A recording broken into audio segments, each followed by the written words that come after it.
ما هو السعال أو القحة؟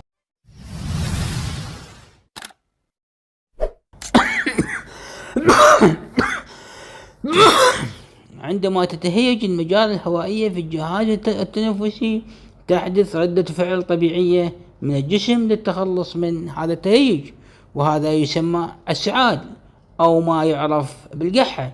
كذلك تحدث القحة للتخلص من البلغم عندما يعلق المخاط داخل الجهاز التنفسي. وهنالك القحة الجافة والقحة الرطبة، وتوجد علاجات منزلية مثل شراب الجنوسوس وعلاجات طبية.